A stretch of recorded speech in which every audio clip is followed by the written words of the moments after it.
27th, 2018. If we could please stand for the Pledge of Allegiance. I pledge allegiance to the flag of the United States of America and to the republic for which it stands, one nation, under God, indivisible, with liberty and justice for all. Thank you. We have a couple of sign permits tonight. One's for Drop Zone, Route 58 and South Meadow Road. Mr. Chairman, I did speak to the applicant, and although we invited him to attend at this meeting, it was not possible for him to do so. He did indicate that he would be available to attend our next meeting on December 11th, and he does look forward to coming to visit the board. Okay. So if we could continue that until December 11th. All right. We don't need to vote on that. No, that's just for a sign permit. All right, next is camp construction on 20 Gate Street. You can take one and pass it down. Hello, Good evening. Paul Rodricks, Camp Construction.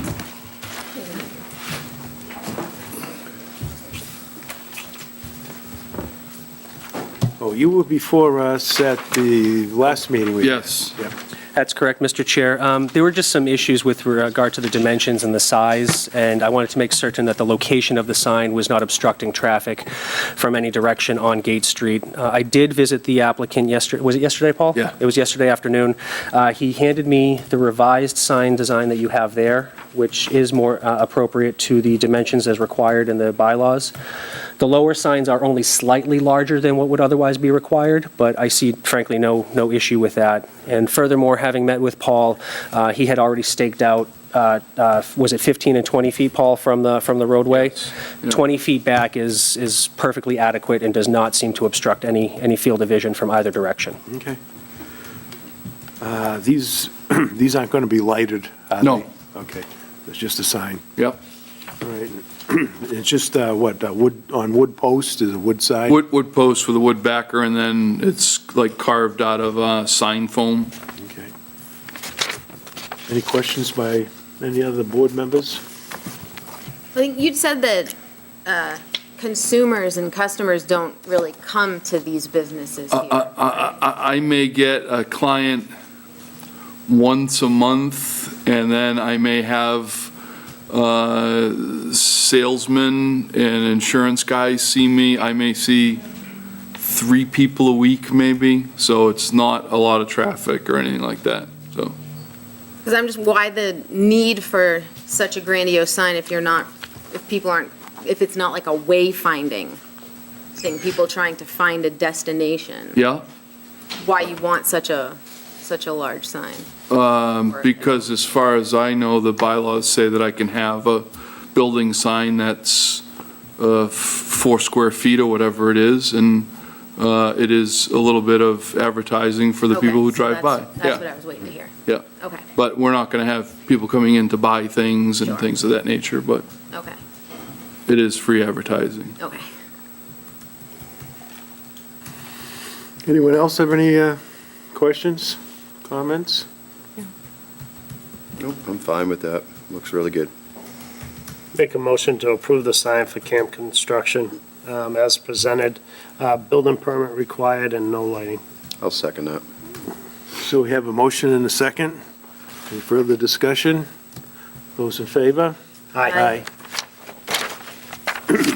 All right, Thank you. thank you. Oh, you got it. No permit lighting. No lighting, right.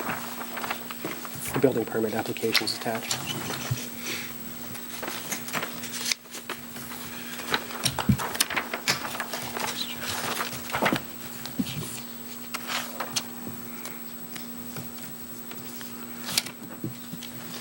I will sign.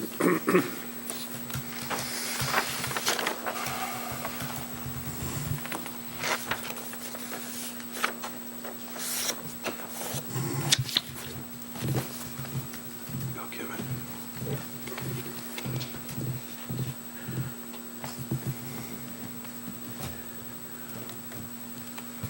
Thank you. Howard signs this also? Special permits only, Yeah, actually, yeah. right. I think, yeah. so much. All right, next, we have a few public hearings tonight. The first is on the, and this is a continuation on the application of Priolo Plymouth Street Realty Trust requesting a special permit and site plan review pursuant to sections 2230, 3900, and 5300 of the Carver zoning bylaw located at 0 Plymouth Street in Carver, Mass. It's Assessors Map 18, Lot 8, to allow a 32-unit townhouse development in a residential agricultural area. As I said before, this is a continuation of our meeting. Mr. Chairman, at this time, I'm going to excuse myself where I am a direct abutter. Okay.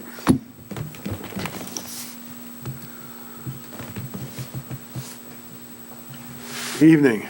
Hi, for the record, my name is Bob Rigo. I'm with Riverhawk Environmental. As discussed, we've been in front of the board, I believe twice previously on this project. We're currently in the process, we've been back and forth with Fuss and O'Neill, who's doing the review for the town, on behalf of the town, of the drainage and engineering associated with the project. And we're currently at a point, I believe, where everything's good. There's one minor sticking point that remains, which I can discuss, and then I can kind of go over the other things of the project. Currently, the way the project's configured, and the configuration was developed through review with the fire department and planning board staff and then the planning board itself, where there's a single access off Plymouth Street due to the odd configuration of the site. That's kind of our limits. So we proposed a grass paved, 12-foot wide grass paved drive that extends along the main road in. That's just to allow for fire apparatus to come in and out if this were ever blocked. We came to it in order to feed the circle and keep the road lengths to a minimum to less than 600 feet with a single access. We proposed a traffic circle. We originally proposed that traffic circle to be two ways. So traffic coming down any of these roads could go in either direction once they entered into the circle. Given the limited amount of traffic, we felt that would be not be a safety concern, given that there's a limited amount of traffic that would be entering that circle at any one point. There'd be very little conflicts. But Fuss and O'Neill thinks that there might be a few too many. So we're gonna redesign that traffic circle to be a one-way circle, and then we'll put some minor diversion islands in the roads, just so the traffic will stay right and continue right around the road. Mm-hmm. So that's something we're gonna do. We just got that comment today at like 4:30 or so. So we do intend on making that change and getting it done. It's just we didn't have the time to actually do it. Okay. What we've been doing is like I said, we've been working back and forth through comments. Originally, we were presented with some comments for the drainage for the subdivision. So we were able to work through all of those pretty efficiently, and we got those back. And then we got a second set of comments which dealt also with the zoning requirements and other requirements of the planning board. So we just recently been working through those with Fuss and O'Neill. And basically it's resulted in what I think is a very good project. That one of the things Fuss and O'Neill has been doing is commenting on the buffers along the property. So we've been doing all we could to pull those structures in. We do meet the 40-foot setback in terms of building setbacks from all the buildings to the property line. But we've brought the drainage basins into the property so we meet the 40 feet. And where we have a little bit of tree clearing associated with the structure, we're proposing to basically provide a denser screening at those locations. So any area where we don't have the full 40 feet of naturally occurring buffer, we're proposing to plant a dense hedgerow of Leland cypress trees that will kind of act as a solid year-round buffer, vegetated buffer to the abutting properties. Okay. That's really kind of where we're at, I think. Okay. Do you have any comments, Stephen? I do, Mr. Chairman, thank you. As Mr. Rigo just had indicated, we did receive the updated revised memo from Fuss and O'Neill at about 4 o'clock or so this afternoon. I just revised it or reviewed it again. The most pressing issues that he identified were some minor landscaping, maybe some signs and wayfinding at the traffic circle. I think we already talked, Glenn, about, one way as opposed to two-way. You seemed pretty amenable to reflecting what Sean's, the 40-foot buffer, and frankly, the only other issue was making certain that the open space is recorded at the Registry of Deeds.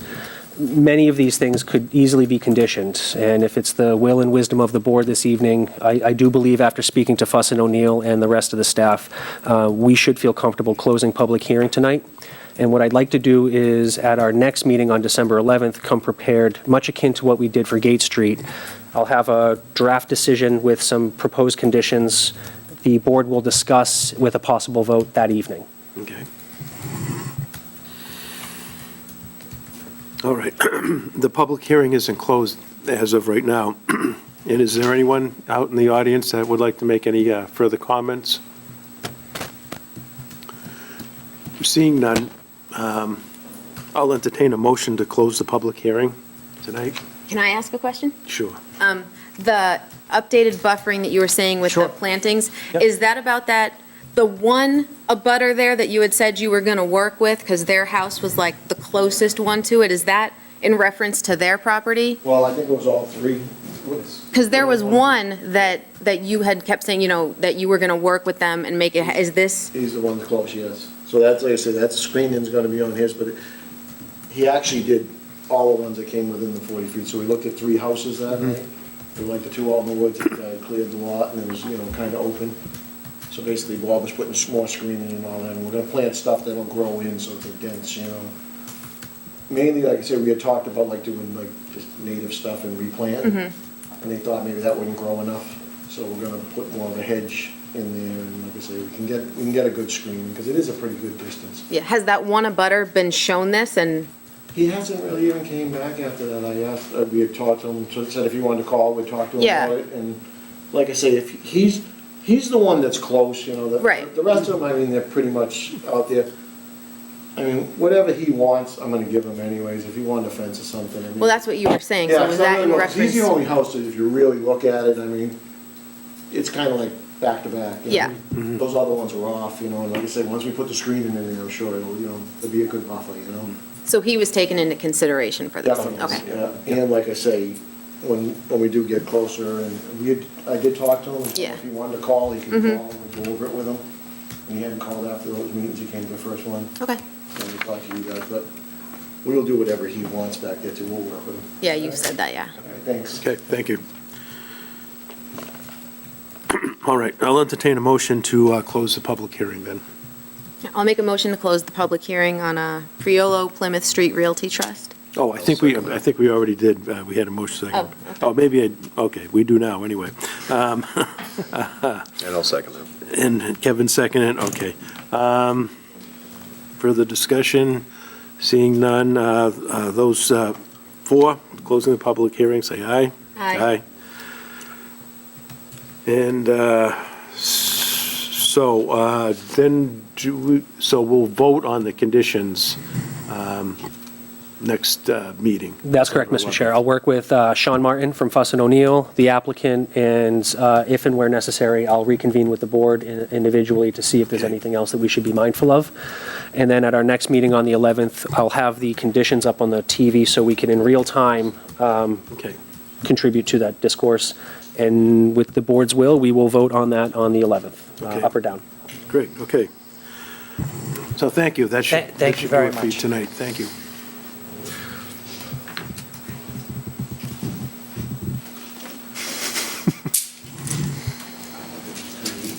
Okay, next up on the public hearings tonight is it's a continued meeting on the application of DPH Realty Trust requesting a special permit and site plan review and definitive subdivision pursuant to sections 2230, 3900 of the Carver zoning bylaw for property located at 0 South Meadow Road. It's on Assessors Map 112, Parcel 1-5 in Carver, Mass., to construct a 54-unit pocket neighborhood-style townhouse development. Good evening, Mr. Chairman, members of the board. My name's Ed Angley. We're going to be requesting a continuance to Okay. 2 weeks. We're still working with Fuss and O'Neill on a couple issues, but I did want to raise that we need 2 waiver requests that we hadn't requested before. and they would be bylaw section 2320, the 150-foot frontage for parcel 2, and section 3961, waive the required 40-foot buffer area between buildings and the new property lines within the subdivision. At the last time it's described, a couple of weeks ago, I described, because of water requirements and DEP, they make you become a public water supply unless you can arrange it so that you have fewer than 25 people on any one well. So that's why we have the configuration we do, to break it into individual wells. Be 10 wells in there. So we have property lines that are really illusory. They're for legal purposes only. They're not going to affect the governance of the place. It'd be an overall condominium master plan and then each individual condominium. So the area we're talking about,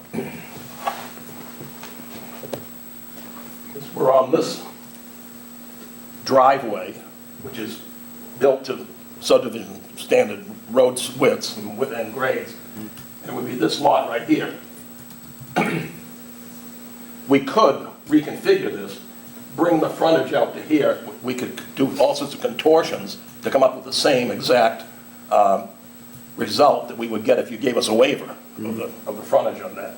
And then there are instances where we have these property lines that the buildings are too close, but there's plenty of separation between the buildings, and it is a over 55 cluster development, so we request those, and I'll go into more detail the next time I come. But I wanted to raise that now so you weren't surprised with it when we come back in. Okay, thank you for doing that. I would just like to add to Sarah Stearns from Beals and Thomas. Those were two items that weren't on our original waiver request list that have gone to Fuss and O'Neill that we've been working back and forth with. There are things that came up as we continued to revise the design. So as Ed said, it's essentially the lines on the paper. It doesn't affect or change what we're proposing or the layout in any way, but it's really just to set up the site for the individual wells. So we're going to include those two additional requests in our response letter that we're just about finished with in our goings back and forth with Fuss and O'Neill. So we'll walk through that with them, and I'm sure in their supplemental response they'll have some comments about that. So we'll get there with those two items. Some of it, and also just to kind of finish the conversation about waiver requests for this project, some of the original waiver requests that we had put forth in our original application have now gone away because of other revisions. So we'll submit the updated list with all of our supplemental information, and that will be completed within the next couple days, and we'll give Fuss and O'Neill time to review it and get back with us and with the board, and hopefully be able to wrap it at the next public hearing. By way of just update for the board where we are since we last met, I was able to meet with two of the members on site on Monday, the 19th. We had a site walk. We had staked the edges of the infiltration basins, so we were able to look at those on site, as well as the center line of the roadway. So that was time well spent, I think. I was also, even though the board members that were going to walk the site with me on Wednesday before Thanksgiving, we ended up postponing that or canceling that since the rest of you had already been out to the site the last time we looked at this.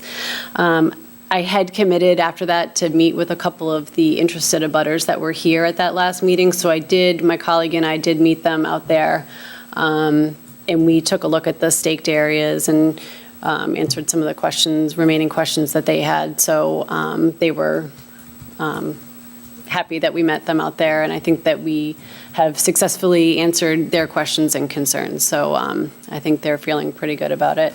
And really, that's it. That's really where we are. We've been kind of plugging away to tweak the design a little bit, but it is essentially looks very much the same as what we've originally come in with a couple of engineering tweaks. And that's really it. So we would like to request a continuance to the next scheduled hearing. Okay. And if anyone has any other questions for us tonight, we'd be happy to try to answer them as well. What were some of the waivers that you had asked for that have been eliminated now? Mostly they are roadway design waivers. One of them regarding the centerline gradient at the cul-de-sac, and curbing on both sides of the road. We've actually been able to incorporate that, adding a sidewalk in to one side of the road, things of that nature, mostly related to the design Sure. of the roadway itself. Okay. Any other questions by any other board members? Make a motion to continue the public hearing to 12/11 at 7 PM. I'll second. So we have a motion and a second. Those in favor? Aye.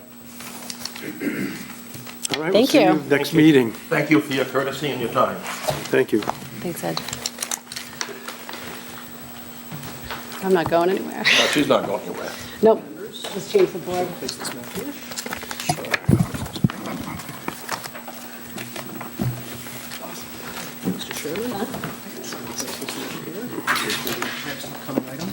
Thank you.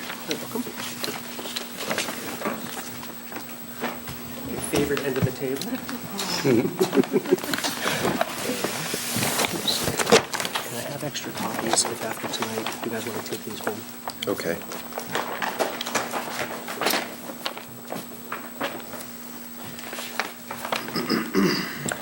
Mr. Chairman and members of the board, before we begin, I'd like to draw your attention to the screen over my shoulder. It does contain this project area as well as what is the next project area on the agenda. Sarah, you're welcome to point it out, or Zach, if you'd like. Look, I probably should read the public hearing notice first. Okay, in accordance with the provisions of the Town of Carver zoning bylaw, the Carver Planning Board will hold a public hearing on November 27th, 2018 at 7 PM in the Carver Town Hall Meeting Room 1 on the application of Borrego Solar Systems, Inc. and requesting a special permit and site plan review pursuant to sections 3100, 3580, and 5300 of the Carver zoning bylaw. It's located at 0 Wareham Street in Carver, Mass., which is Assessors Maps 134-4-2 to allow a large-scale ground-mounted solar photovoltaic installation, which is an LSG MSPI. The proposed project includes a proposed solar array and energy storage facility adjacent to an existing solar array in accordance with the solar bylaw in a residential agricultural district. Any persons interested in wishing to be heard should appear at the time and place designated. A copy of the plan is on file at the Planning Department and may be reviewed during normal business hours. Carver Planning Board, Bruce Mackey, Chair. And this particular notice says Carver Reporter published dates November 9th and 16th of 2018. But I also have this, and this statement is being read into the record to clarify the dates, the public hearing notice for Borrego Solar Project at 0 Wareham Street. And this is 0 Wareham Street. Were published in the reporter. The actual publishing dates were Friday, November 16th and November 23rd. Notices mailed to the abutters date of publication dates were November 9th and November 16th. So November 16th is okay, but November 9th was corrected to November 23rd. And that's it. Good evening. Good evening again. Sarah Stearns from Beals and Thomas, and with me is Zach Farkas from Borrego Solar. Would you like to point out the project site while you're standing up there? Sure, I'll join you there in a moment. The first project here is what we're calling 276 Federal Road Phase 2. This is the original project that was built in 2014, 15, I'm going to guess. Phase 2 wraps right around the project and runs to the south here, so we'll see that in a moment. The second project we're calling 0 Hammond Street or 0 Wareham Street is located south of this gas line easement and then within this bog road here. So this kidney-shaped area right here, as you can see on Sarah's sheet, is the limit of work for the second project. Thanks, Zach. So, as Mr. Chairman said, the project was advertised as 0 Wareham Street, which is what the Carver Assessors lists this map and lot as its street address.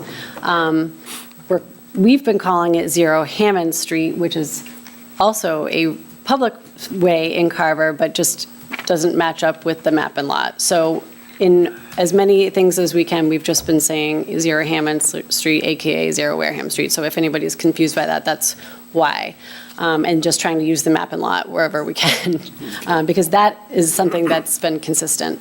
It is in the RA district, and it was advertised in the November 16th and 23rd Carver Reporter only because we sent them both for the 9th and the 16th, and the newspaper just didn't pick up the second one. So fortunately, with the 3 weeks between board meetings, it worked out fine that they were both able to be advertised properly in the interim.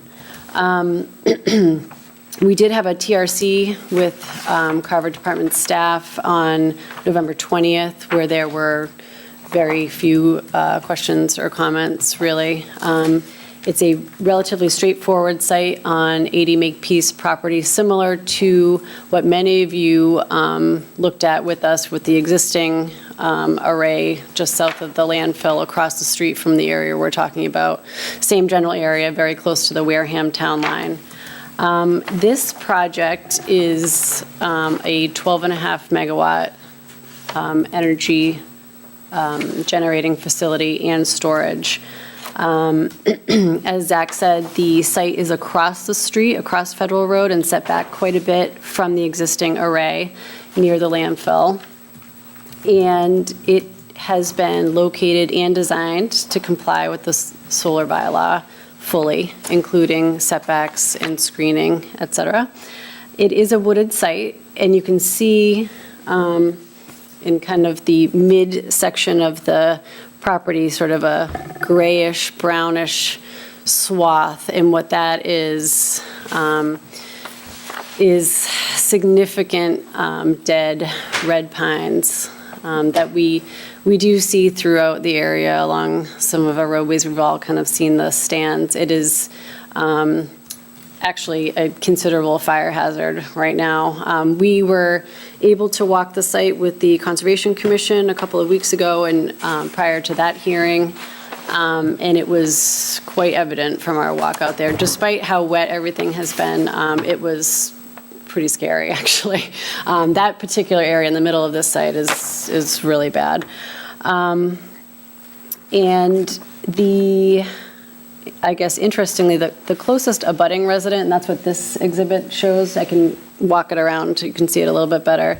It's the closest abutting resident is about half a mile away in this direction. So Wareham Street is up here, and the closest residential area is up here. So this is a site that it is in the middle of agricultural lands, wooded area, the large landfill that you can see on the kind of middle part of the screen. So well sited for this type of activity. And, you know, despite the site being wooded, given the condition of the trees on the site, it is an appropriate area for this type of development. The overall property is about 250 acres right now, and the size of the array would take up about, that kind of kidney-shaped area is about 40 acres. So, again, it has been designed in compliance with the solar bylaw. We have spoken with Carver Fire and incorporated their typical access road. In this case, there is, as you can see, the existing bog roads that surround the site, which we're hoping will be sufficient for their access, and then include their typical gated access throughout. And I guess lastly, I would just like to add that we were approved by the Carver Conservation Commission on November 14th, after our site walk and public hearing. We were able to design it in accordance with the appropriate regulations for that portion of the project as well. So they have looked at it and approved it. That's really what I had. Any specific questions or comments regarding the layout of the site or the energy storage? I'm sure Zach can answer better than I can, but everything is in our application in terms of site plan review and special permit applications, and the documentation kind of with all of the sections of the solar bylaw and zoning bylaw. And Fuss and O'Neill is also reviewing these two projects. We have not received comments back from them on this yet, so we expect a memo from them. They're in receipt of our plan set application and full stormwater management report. So they're going through that as we speak.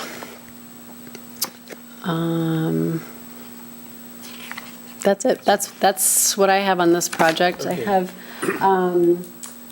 the aerial really shows kind of the surrounds, but I also have on here the panel layout plan too, if anyone's interested in seeing that.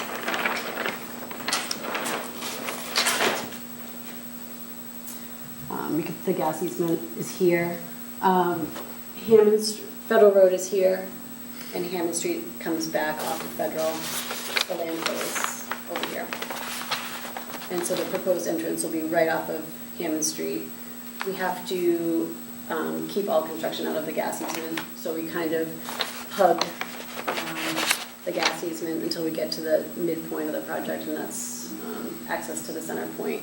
And then the use of the existing bog roads for the ring road for emergency services accessibility. Mr. Chair. So there is going to be a road constructed by the gas easement? Yes, on this northern part of the site, Okay. just to make this portion accessible. And this portion is 40 acres or both sides of the road? This area that you can see the panels most clearly is approximately 40 acres. So then what about the section below and abutting the existing solar array? What was that, phase 2? Project. Okay, so we're just, okay. Sorry, I zoned out a little bit during the reading. I couldn't remember if we introduced them both or just that one. Sorry about that. Yeah, so this, we file them as separate entities. So this is the Hammond Street or Wareham Street, whichever your pleasure. So is this one 12.5 megawatts by itself? Correct. Okay. Yeah.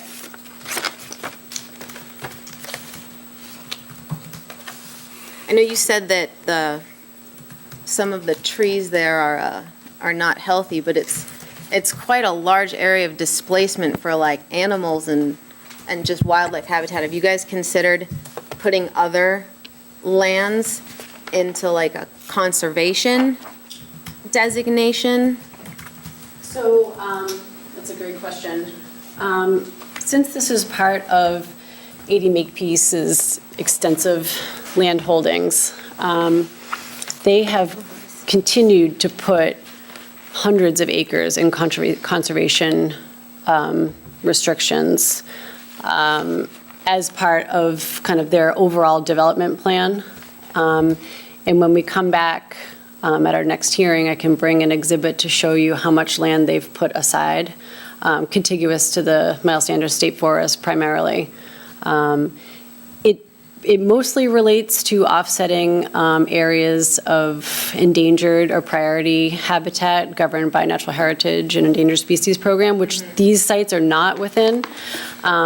So we wouldn't necessarily be offsetting this land for this exact project, but it is still nice to know that they've been continuing to put at a rate of essentially 2 to 1. So for every 1 acre of land displaced within that priority habitat, they put 2 acres aside for conservation. So they've been continually adding to that area. But I can bring that exhibit if you'd like to see it next time we come in. I'd love to see that happen, because this is just such a large acreage, and it's such a heavily populated area by wildlife.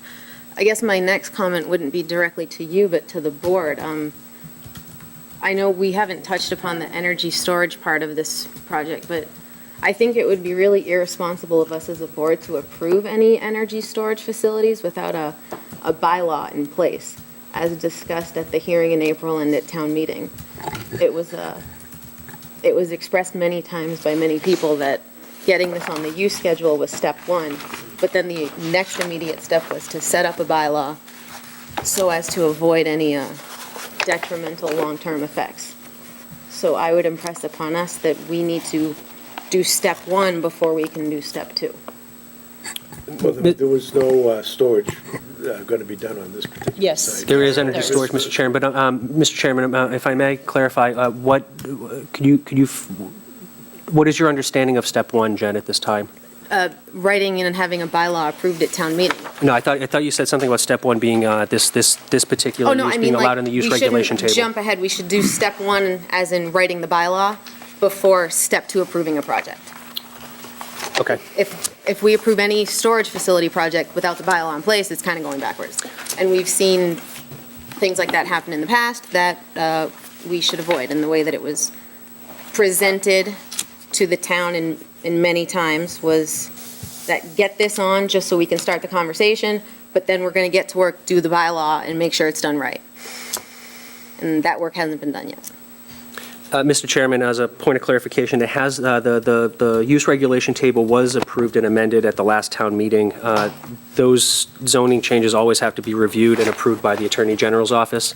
I have confirmation from the town clerk that that has been done, and that particular amendment to these, to the articles has been accepted by the Attorney General. One of the things I think Member Jen might be referring to is some of the design standards. Frankly, we didn't know early on what these things might look like. We've seen a couple of them come online, and frankly, insofar as design standards are concerned, it's mostly to protect against something that's visually undesirable from public rights-of-way. You can see from the map here that their battery storage area is for the most part in the middle of the array, pretty well screened from any public right-of-way, and certainly well within any kind of a setback that we might expect reasonably for even a solar installation. So as it were, I think it would be, I defer to the wisdom of the board, but I don't know that it would be prudent to necessarily tie up a project like this far along in the planning, noting that frankly design standards for something like this may not even be necessary. Yeah, I thought that when we talked about storage facilities, they would be next to the power lines and maybe something like a building, I mean, just a standalone building itself. I never thought that we'd have storage facilities in the middle of a, in a solar field. So what are these gonna look like? So they'll look and feel a little bit like you just described as a standalone building. Basically, it's going to look like a 55-foot or 52-foot or 35-foot, be it as it may, a shipping container. That shipping container will be mounted on either concrete piers or a concrete pad, just like you'd mount a transformer or other piece of equipment. The shipping containers are fully self-contained. All the batteries are installed on racks inside the shipping container. It's not one giant battery per se, it's many batteries wired up in parallel. That container, that building, that energy storage facility contains the batteries, contains the power conversion system. Also, from a safety and reliability standpoint, it contains the fire suppression if there's ever an issue. All of that's self-contained. It also has heating and cooling to make sure the batteries run at an efficient temperature. So it's basically going to look like a very large inverter pad that's dropped in the middle of the system. The height's similar to a shipping container, and like Mr. Cole said, the setbacks are such that it won't be seen or heard from any public way or any resident for either project, specifically this one. No, how high would this be roughly? Ooh, I'm never good at estimating. How high is a shipping container? Is there a, 10 Mr. Chairman, if I may, we've heard some testimony from other proposals for standalone storage facilities. What's been described for a large facility is 50 feet long, 10 feet wide, 8 to 10 feet tall. Sounds right. which frankly doesn't even come to the height of, I think, the back end of some of these arrays. That's what I was going to say, how high are the arrays? About 13 feet on the highest, depending on the grade, maybe closer to 10 on the lower. So, And this is going to be in the middle again? Yes, if you can look at the main equipment pad just to the west side of the system, right here, that's where they'll be installed. Kind of where the arrow is? Up there? A little bit south of that, Ish. but close. Getting back to the dead red pine, I noticed that you're going to take out most of it for that project, but what about just south of that? Will that be removed as well, since it's a fire hazard, as you mentioned? We're not planning to take that out as part of this project. Okay, okay. I want to get back to the bylaw stuff. Bylaws encompass a lot more than the way things look, and I have the minutes from the public hearing before I was on the board from April 2nd, where Mr. Cole had said the department received an inquiry about a new industry that has to be adjacent to power lines. Then it's reiterated it must be proximate to power lines. Then down below, Mr. Mackey had said, if we have to come up with regulation, we would have to come up with regulations for it if we put it on the regulation schedule. It doesn't have to be an unsightly building. If the town voted to put it on the schedule and someone approached us before regulations are in place, how would we handle it? And the response was, we would handle it as a special permit application. So again, it was known this was coming, it was told several times there it was going to be at transmission lines. At town meeting, Mr. Milanowski said many times that it would be along the transmission lines, that there were only small parcels in town that it could go on. Several people got up and spoke with questions about it. He was referencing a specific project, a 3-acre one that he wouldn't give details on, but again, said multiple times during town meeting it was just going to be near transmission lines. This is not near a transmission line. This is not what was said to the public in the public hearing or at town meeting. I behoove of us to get a bylaw written, because the information that was put out there before it was added to the use schedule does not match what's presented before us tonight. And we need to have a solid starting point with standards.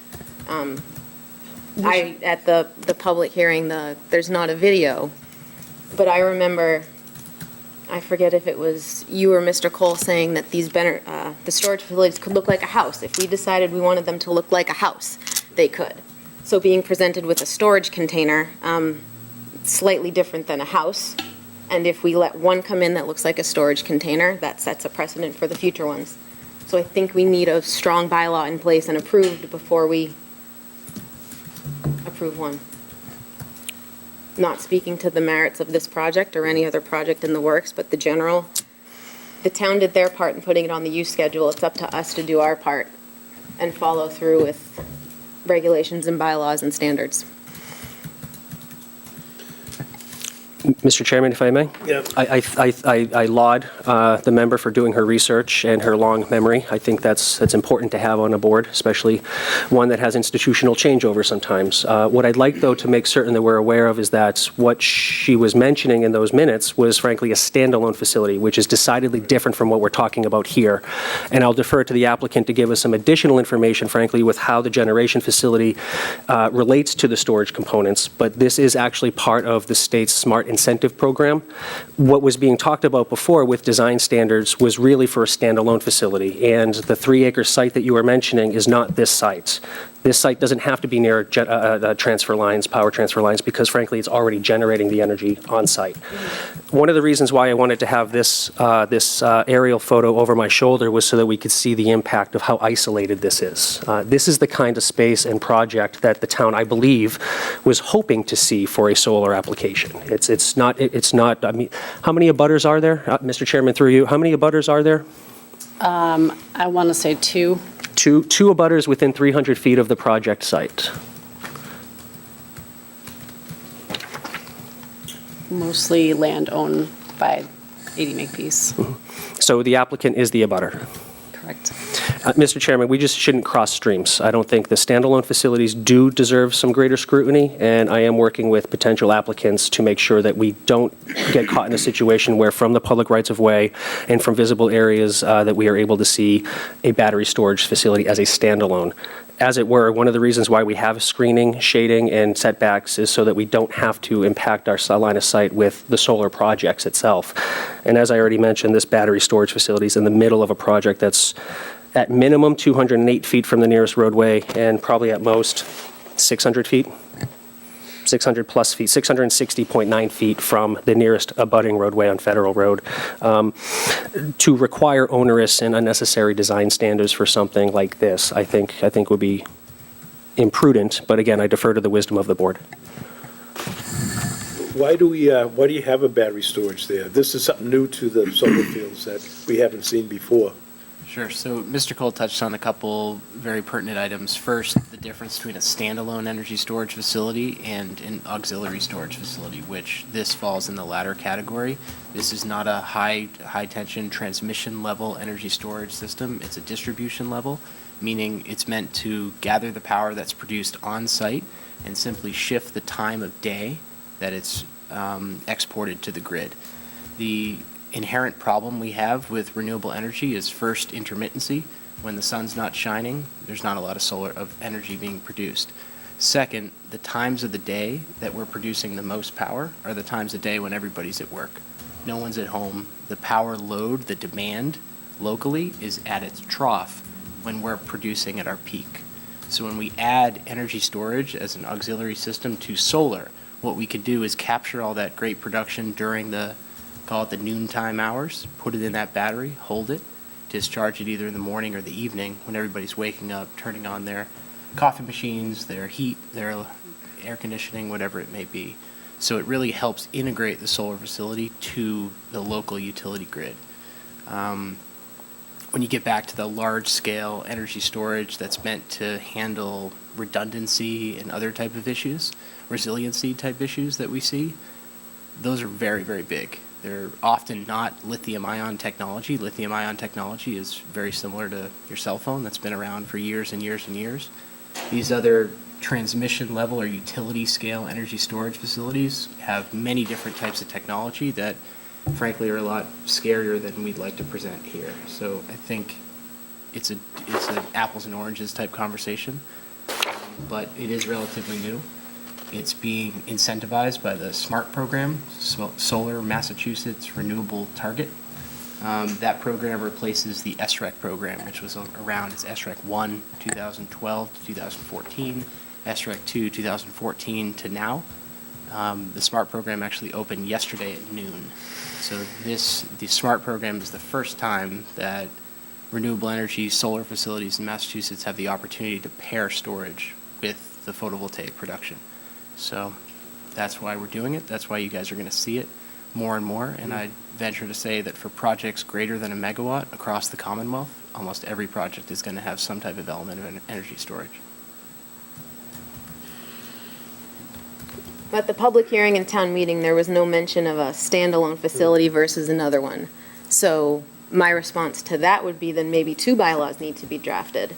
Maybe one for the standalone facility, that could be larger, and then one similar to this project that may not need as stringent requirements of appearances or such. But it gets back to the fact that when this was added to the use schedule, the way it was presented to town meeting and the public does not add up to the way that it's being presented to us now. And we owe it to the people to have a bylaw in place before we approve things, especially ones that are new. Well, I myself, thinking about the standalone facilities, I was thinking about a facility, maybe a house next to the power lines where people lived, and then seeing some unit out by the power lines that would have to be buffered or do something with it so that it wouldn't be an eyesore. But to me, and I thank you for all the research, it's incredible that you brought all this stuff up. It's really good.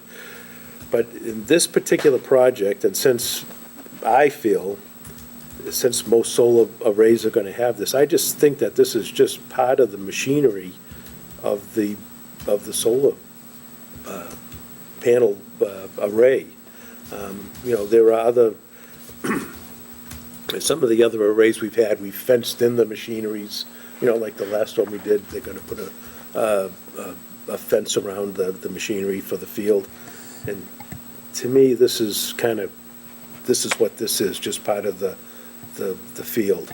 I don't think that, it's, the solar array is actually, it may be taller than even these storage units, and they're not in anybody's view. But I think since it's in the center of the field, that it's really part of the solar array. So I think it's a little different than just a standalone facility that may be adjacent to somebody's property that we're going to see. And we do have to come up with some bylaws for that. But that's the way I feel anyway, Adam. But I thank you for doing all that work, and for reminding us about the standalone facilities also. Because this project has it in the middle, but that's not to say, you had said this is going to be, this is expected to be with every solar project. Every solar project may not have it in the center. So we should be prudent and set some sort of standards now to have, relate to future projects. Well, I think if other solar projects come along, we can kind of spot these where we could ask to have these spotted where we couldn't see them, or in the center of a field like this. So, we do have a little say on these things, so. I just think the bylaw could achieve that, and it would be nice to give town meeting the respect to it.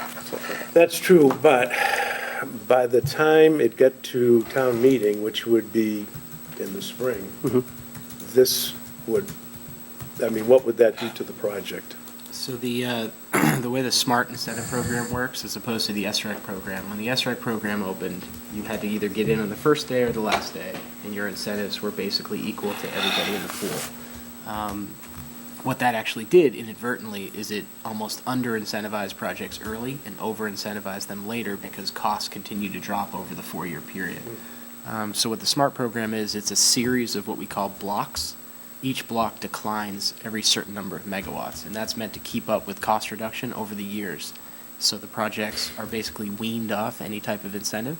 So hopefully by mid-2020s, these projects will be completely unincentivized and frankly just compete at or below parity with every other non-renewable energy production. So basically waiting till the spring, we'll take a project that would essentially be ready this spring or this winter, hopefully, to reserve its incentive and push that out by months, which means push the value of the project out considerably. So, Mr. Chair, if I may. So I look at this as a great opportunity, not only for this board, but for this town, while we're in the process of trying to design the bylaw, to gather information from a project to implement in a good bylaw. I'm going to use the solar bylaw as an example. Prior to the solar bylaw being enacted in our town, we had a solar project come into the town. And we had no restriction, no nothing, put this board in the town at risk. Is pretty much what you're claiming, that we don't have a bylaw in place for the storage part. Town noticed that in the solar, at the initial solar project that came in, this board had approved it, and we did our very best to restrict it, design it, get it to the point of where it could be approved, and try to get it to fit in the area. The applicant met all the requirements, it got approved.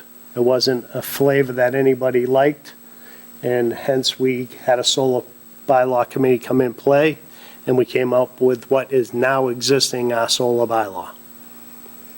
We know that from that initial application of the first solar project to the ones that we have in play now, each project is different. Each project is presented different. Each project has different technology. We noticed last year, before town meeting, the hindsight of the battery storage coming. We didn't have that incentive or look when we were looking at solar before, but we did this time. So we were able to get that at least on the warrant, get that out there in the public, for the public to vote on the storage stuff that we really didn't have much information, which we still don't have much information. The experts know it, the experts work with it. We have a great opportunity to gather that information and come up with a great bylaw, which will get tweaked in probably 2 to 3 years, because technology will change. We have the opportunity of a project that's presented to us that meets the requirements of the solar bylaw that's in place now with an incentive of storage. Storage still is going to produce the power just in off-peak times. It's a new technology for us. Around the world, it's been there for a while, but for us, it's new. So I would say Ms. Jen has great hindsight that we should have a bylaw in place that is going to give design factors and all that other stuff for the storage facilities. And I think one bylaw, we can incorporate all the little tweaks, but we have a great opportunity to grab information now to get to the bylaw committee to help them design that while we go through this process. Because this project will leave, this project will either get approved or disapproved, and then the next one's going to come. And that design will be totally different. Whether the storage facility is in the middle of a facility or it's on the corner of a facility or whatever, and what that storage facility looks like and the design factors and everything, that's our job today. So as we look at, and I'll just put this out here, I'm not saying we have to do anything or whatever, I just want to put this out there for a discussion, because we're starting the process of the special permit, is that let's design the project, that's why they're here. They're willing to give us information. We're going to learn a lot. The town's going to learn a lot on it, and we can design it as we go, and we'll have a better bylaw at the end. So let's utilize the assets of an applicant coming in front of us and try to get educated while we work through the process. Is the site in a hole out in the middle of nowhere where it isn't going to be seen? That's great. The facility for the battery backup, when you said it was a storage container, ugh. So that's a technical term, ugh. That'll be something that we can work in during this process. What do we want to see? What great assets? You've done a lot of homework of what the town tried to get done at our last town meeting. I think it's our job, as we have an application in front of us, to utilize our best assets, utilize our engineers, utilize the applicant's engineers and technology and expertise to gather that information, do the very best. Whether or not the project ever gets approved or not, we have a great opportunity to grab information that will be useful for this town. I agree. I think we need to learn. That's the whole point. I mean, this was approved in April. Again, I have notes from town meeting. I went through town meeting and made notes with minute marks. Yeah. The bylaw should have been started to be written the day after town meeting, and it hasn't. Agreed. So if we have this project before us and we can learn from it, great, but we need to do it cautiously with a bylaw in mind. We need to be thinking long-term, not short-term. I agree. And I think that's a good point to be made, because I think that we have that opportunity to gather some information, but we have a project in front of us now, and we have to see it through, and whether or not it gets approved or disapproved, there is no bylaw in place right now other than the solar bylaw that says some standards. The solar, as the storage facility, there's nothing in there that's in there. So this is a good opportunity. It's part of the project. It's in front of us now, so try to do the best we can with it. At the end of the day, it'll be each one of us individually making a decision whether or not we're happy with it, happy with the designs, and answered all our questions, or it doesn't.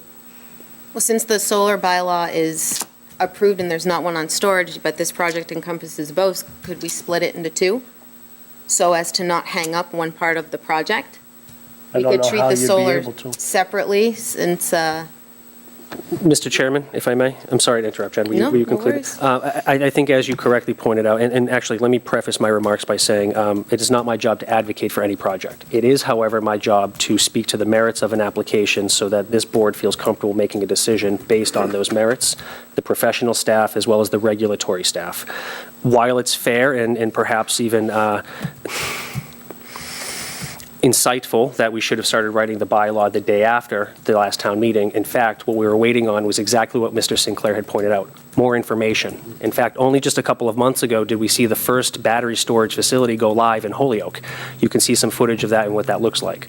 Frankly, as a footnote too, I think that's exactly what we're trying to avoid doing, is creating something like what they did in Holyoke.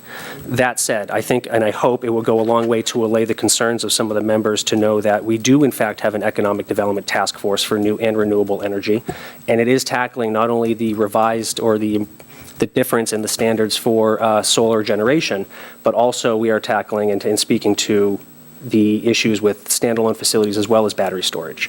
One of the things we have to balance, though, is, of course, if we turn something like this into a house or a wooded structure, it's going to change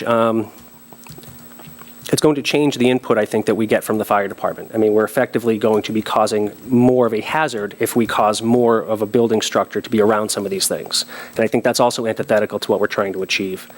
So frankly, just in summation, we do have a task force that's studying these issues. We will be prepared to make recommendations on these issues at the next town meeting. And I would say, too, that, Mr. Chairman, you correctly pointed out, this battery storage facility is integral to the operation and the generation facility itself.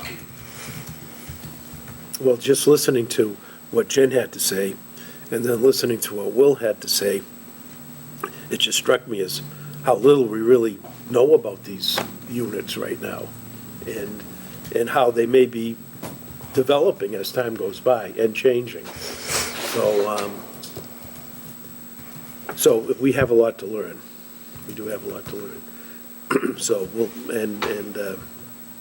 but I still feel that since this is in the center of the field and it's part of this whole solar array, that in my mind, it should be fine. But, like I say, at the end of the day, everybody has to vote on this. Anybody else have any other questions? I have a question for you guys. Seeking information, how long do these batteries, what's their lifespan, and what do you do with them when they're no longer useful? Sure, so very similar to most things. Yeah. It lasts depending on how well you care for it and how you use it. Just like everybody learns with their iPhones, if you plug it in overnight, turn it, pull it out, plug it in, pull it out, the battery life gets worse and worse as you use it, right? Mm-hmm. The charges last less and less 10 years later to 10 months later than it did that first day out of the box. These energy storage facilities are meant to discharge either once a day or once a week, depending on how they're coupled in the system. So in any scenario, that's not a lot of use. Mm-hmm. Some of the larger utility scale are meant to charge and discharge constantly. They're used for grid frequency regulation to essentially help the spikes and the peaks that are coming in the grid. In this case, it's not being used that way at all. It's truly auxiliary to the solar project. We take power produced during the day, we hold it for a few hours, and then we discharge it to the grid. It's going to be part of the preventative maintenance plan, just like we have a standard O&M plan. There'll be a separate section that talks about the PM that we perform on the battery. But the expectation is the battery will last, similar to the inverters, 10 to 15 years.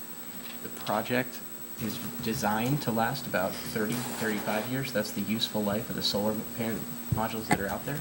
So very similar to the inverters that are out there, depending on the use, depending on how well they're cared for, they may be replaced in halfway through the project, called that 10 to 15 year time period. But if they were replaced, like I explained at the beginning, you open up the doors of the container, pull out the batteries. These are very similar to your cell phone batteries. They're long and narrow and they slide into racks. You remove them and put them back in. And finally, just like the batteries, lithium-ion technology batteries that are used in your DeWalt cordless driver you get or your cell phone, those are all fully recyclable. There's nothing unique about the technology we're using. We're taking existing technology and putting it in a new application. Instead of putting it in a drill or a cell phone, we're coupling it with a solar project. Okay, thanks. Pleasure. I think it may make sense, and maybe I'll volunteer Zach to provide a little bit more information on the storage component. I think we did work with Carver Fire on that a little bit, and we have some information that we can provide to the board that will help kind of further the understanding on all of this. I'll also note, too, that in terms of citing the location of the inverter pads and the battery storage pads, I'll just reference the section of the solar bylaw which discusses appurtenant structures. And it's 3580.25.3, which talks about, things like inverters and transformers and such that go along with a solar project like this. So you have your panels, the array itself, and then there's infrastructure that goes along with that. And, when we were working with Borrego on the design of this, these structures kind of fell into that category of appurtenant structures. And one of the things, as part of that section, the project shall be designed so that the transformers and inverters, et cetera, are sited in the most remote location practical. So that is really where we worked with the team to site all of those structures that go along with the array itself. So, what we're presenting is a solar project with its appurtenant structures, including a battery storage component. So as opposed to, I think what you're referring to, which is an energy storage facility, a standalone storage facility, which is a different thing, which is what, regularly cited along transmission lines and the other information that you cited regarding that.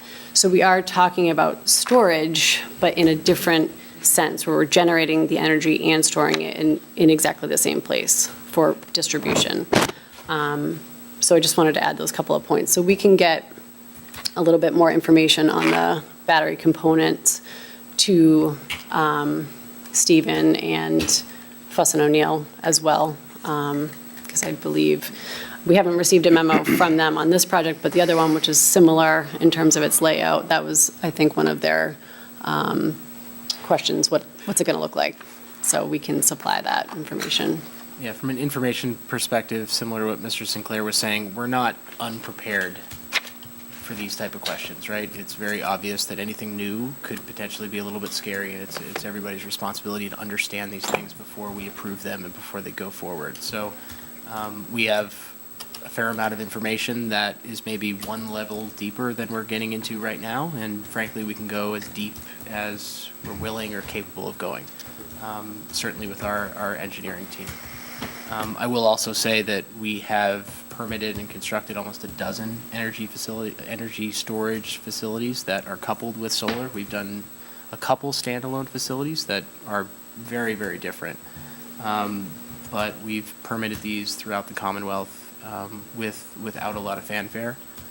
So I think if we get into that second level deep about what they look like, what they feel like, and then get some images that can make more sense with this black and white plan, I hope that'll help. The closest project that we have permitted to where we are in Carver is a project in Plimpton. That was permitted, I think it was June. We got the approval from the planning board there.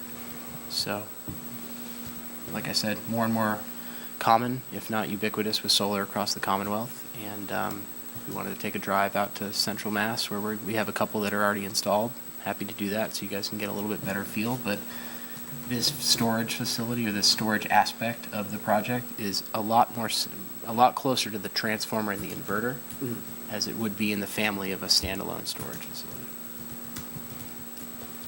Mr. Chair, through you. Where out in Central Mass are some of the facilities? Hubbardston, Gardner, Winchendon, Westminster, Palmer. I could get you a list, but Yeah, give me a list. yeah, I mean, we've been kind of checked and cross-checked by a number of different AHJs, whether it be the planning board, local police and fire, to understand how these things operate. And after kind of the initial reaction type questions, we haven't seen many issues beyond that. So I hope that'll be a similar reaction here. And I think absolutely with a task force assembled to revise the current solar bylaw, I think it's very appropriate to have a section devoted to storage if it wants a little bit more attention than simply appurtenant structures. But any advice or resources we could provide, we'd be happy to. Pictures would be good of what was developed. Absolutely. Yep. Yeah, like Sarah said, Fuss and O'Neill requested a couple photos of energy storage with respect to the second project we're going to talk about, but I imagine the same request will be forthcoming for this Hammond-Wareham Street project. So we'll put together a little package that will be a subset of our formal response to Fuss and O'Neill that obviously Stephen will get and distribute amongst the board. Kevin, did you have something? Yes, I did, Mr. Chair.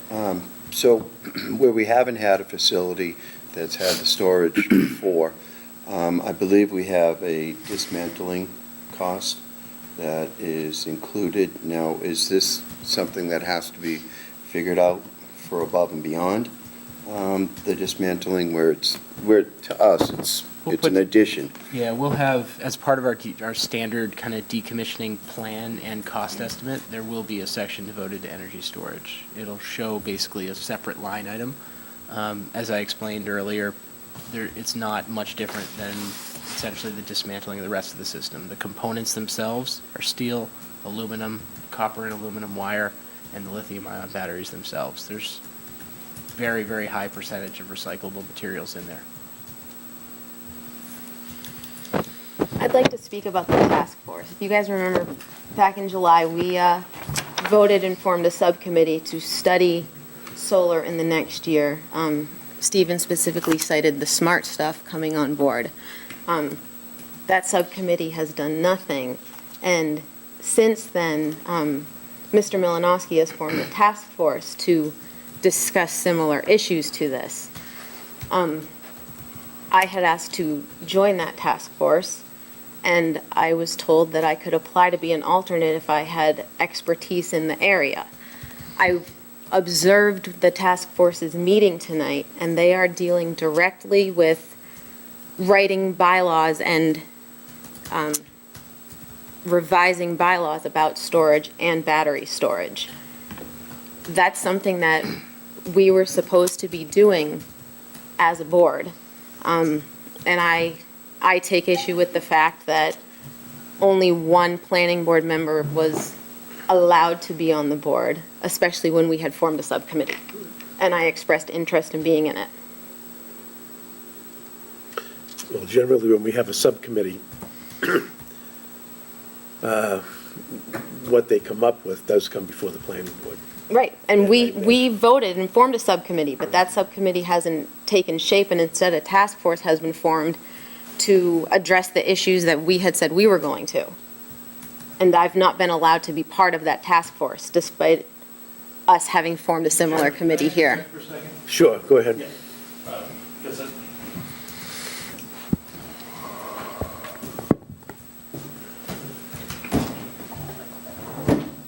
Thank you, Mr. Chairman. Through you, just want to clarify something. No one has been denied access to that. A task force was formed to look at broad economic development issues related to solar. Right now, there has been, as was stated a moment ago, there has been no proposal to write bylaws for battery storage. That hasn't been brought up as for writing that. We do have additional positions that are available. No one has applied for those, so that therefore no one's been denied. We have received some additional applications, and those people were appointed.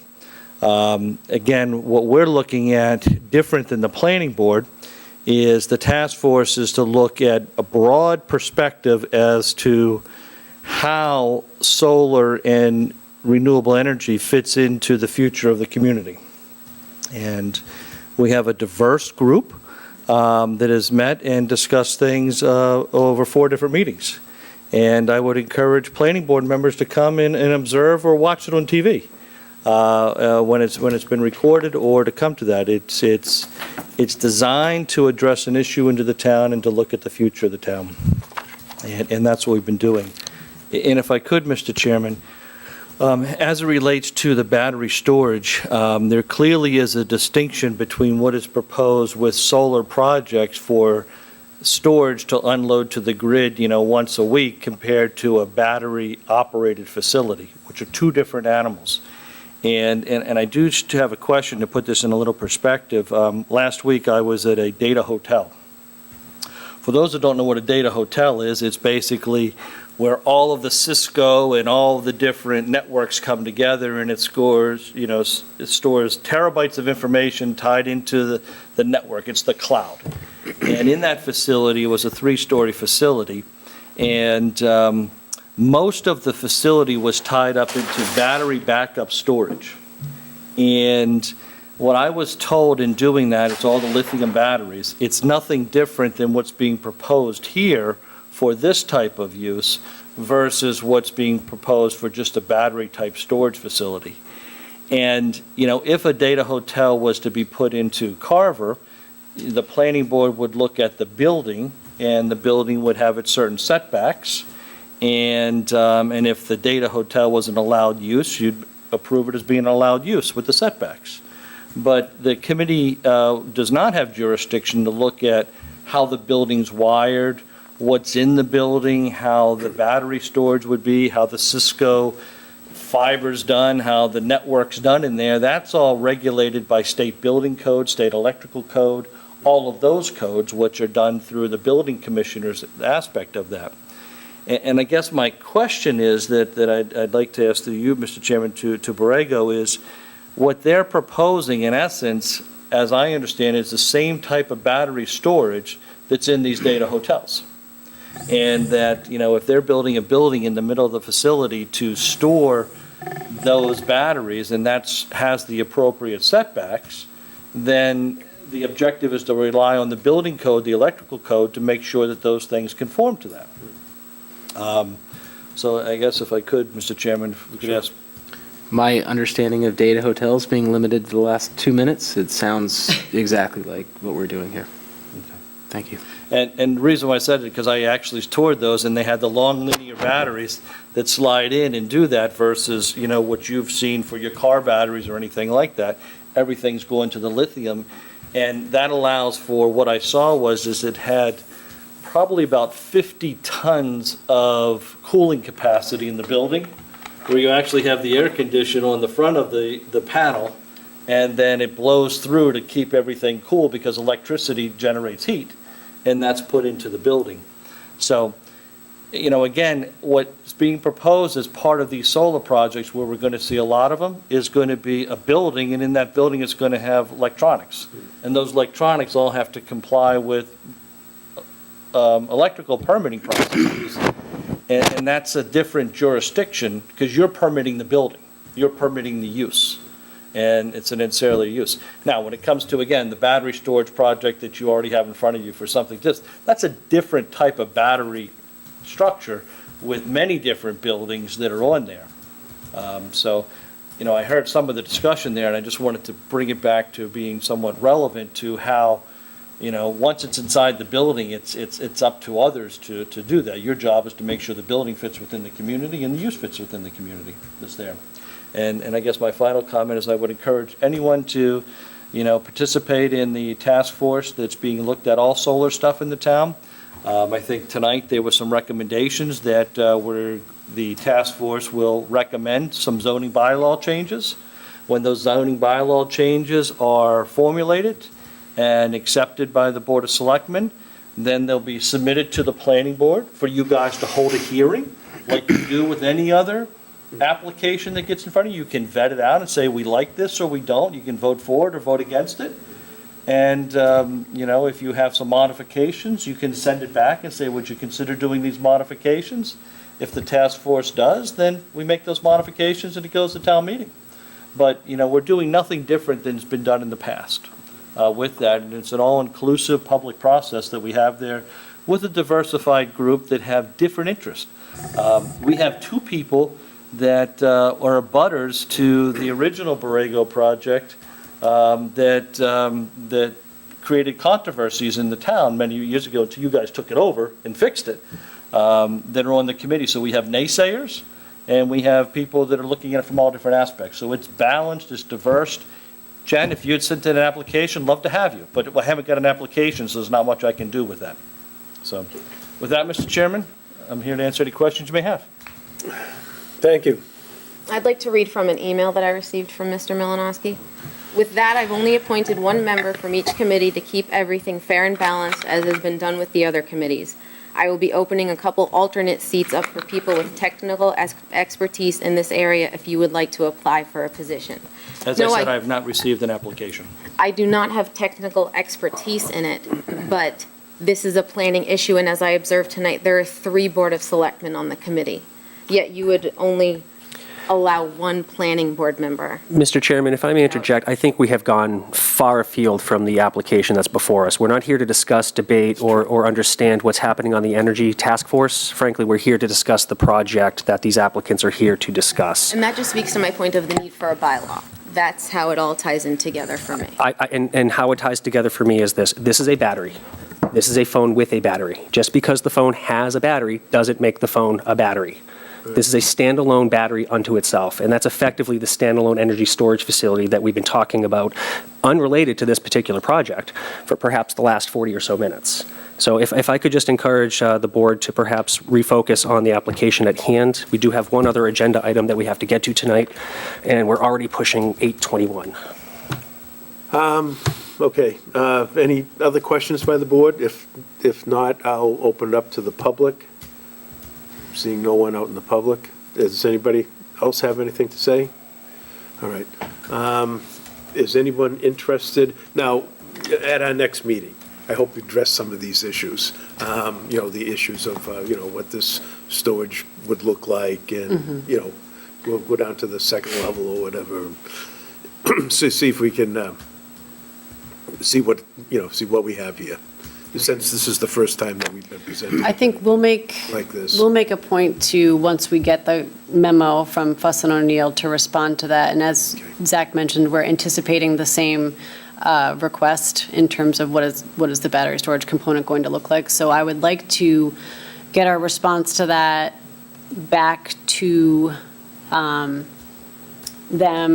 and Mr. Cole for distribution to the board even before the next meeting, so you have a chance to take a look at it on your own and really digest it, formulate any questions, follow-up questions you may have, and then we'll present it at the next meeting. Okay. Now, is anybody interested in a site walk to this area? We have another, we're going to discuss another location. Yeah, it's in the same general area, so we could do them both at the same time. Okay, so, Just one question before we move on. sure. Borrego had offered a list of facilities that already had this solar storage. You had mentioned Gardner and a couple other. If there was a way that it's possible to make a visit out there to take a peek, how will we facilitate that, number one? And what's the lead time on that? I personally would like to get there to take a peek at one of them prior to our next meeting. Yeah, I think there's really no lead time. It's really your schedule. I'll arrange mine at your pleasure, and it's a matter of getting in your vehicle, meeting me at the site. I'll take you through the site, show you what a real system looks like, obviously knowing that everyone is a little bit different, but we'll get a feel for one that's built that's similar to what we're proposing here, just so at least you guys have a point of reference. I'd be interested, if you could get that information to Stephen, and I'll try to juggle some stuff around to do that. Yeah, I think appreciate that. the site that comes to mind is in Winchendon. It's one Winchendon? it's just at the late stages of construction, so you can get a full scope of what the project's going to look like at the end, as opposed to somewhere along the middle. So Great. the- Road trip. Wouldn't be the first time. Would you like to try to schedule a site visit for this project? I suppose we can go on to the next, and then we can Okay. discuss a site visit, and we can do probably both at the same time. Oh, yeah, they're across the street from each other. Yeah, okay. Yep. Why don't we do that then? So we'll have to continue this to our next meeting. Make a motion to continue the Borrego Solar Project for, what is it? December 11th? December 11th for, what's it, 0 Hammond Street. Hammond Street, Wareham Street. AKA 0 Wareham There you Street. go. Yeah, I'll second. Thank you so much. So we have a motion, a second. Those in favor? Aye. Okay. So next, we have a public hearing.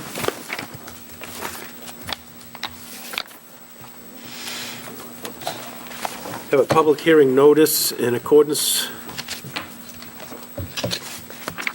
with the provisions of the Town of Carver zoning bylaw. The Carver Planning Board will hold a public hearing on November 27th, 2018 at 7 PM in the Carver Town Hall Meeting Room 1 on the application of Borrego Solar Systems, Inc., requesting a special permit and site plan review pursuant to sections 3100, 3580, and 5300 of the Carver zoning bylaw, located at 276 Federal Road in Carver, Mass., which assesses maps 131-2-1 and 131-2-A to allow a large-scale ground-mounted solar photovoltaic installation, which is an LSG MSPI. The proposed project includes a proposed solar array and energy storage facility adjacent to an existing solar array in accordance with the solar bylaw in a residential agricultural district. Any persons interested in wishing to be heard should appear at time and place designated. A copy of the plan is on file at the planning department. It may be reviewed during normal business hours. Carver Planning Board, Bruce Mackey Chair, Carver Reporter. Published dates were November 9th and 16th of 2018. Okay, thank you. For the record, Sarah Stearns with Beals and Thomas and Zach Farkas with Borrego Solar. This is, again, what we're calling a PV and ES project, photovoltaic and energy storage project located at 276 Federal Road, which is just south of the existing array that you see on the screen, which is just south of the large landfill near the Wareham Carver Town line on Federal Road. Again, we had a TRC for this project at the same time as the one we just discussed on November 20th. And this project includes a 7-megawatt renewable energy and storage facility. So this is, again, phase 2 of what was done in 2015, I believe, by Borrego. And some of you who were on the board at the time will recall that permitting process. Again, 80 Makepeace owned land. And this site also has been located and designed to comply with the solar bylaw, including setbacks and screening requirements. Again, it is a wooded site. In the southern portion of the site, you can see where those pines thin out. It's the same situation that we have over on the Hammond Street site, where we've got significant stands of red pines that are dead or dying, severely disadvantaged over there. We did speak with Jesse Boyle at Carver Fire about both of these sites, which I'm not sure if I mentioned on the last hearing, but he agreed after taking a ride out there that it is certainly a problem. So as far as wooded sites go, again, it's a well-sited area for this type of project. Overall, this is about a 75-acre site, and the area for development is about 26 acres of that. Also visited by Carver Conservation Commission and heard and approved on November 14th. So we have been out there with Carver Concom and have been able to design this project as well in accordance with those regulatory components, as well as the local Carver wetlands bylaw. So we have gone through both of these sites with Carver Concom. And again, the layout is a little bit funky to take advantage of the shape of the site. You probably can't see it too well in this exhibit, but on the layout plan, this is phase 1 that you see on the screen. Phase 2, part of our proposed project, is work to the south of it, but also has this lobe that kind of comes up and hugs the existing site. We have a proposed access road directly off of Federal Road, separate from the access point for Phase 1. And again, in working with Carver Fire, developed a road to their specifications for emergency access surrounding the project. The limit of clearing is shown, and also just for the board's information, this exhibit shows, and I can send this around afterwards, the nearest residence, abutting residence for this site is actually over the town line in Wareham, and it's about 780 feet away. So this wooded buffer would remain in place. So we don't anticipate any issues with neighboring residences. In this project, we did get a memo this afternoon from Fuss & O'Neill with some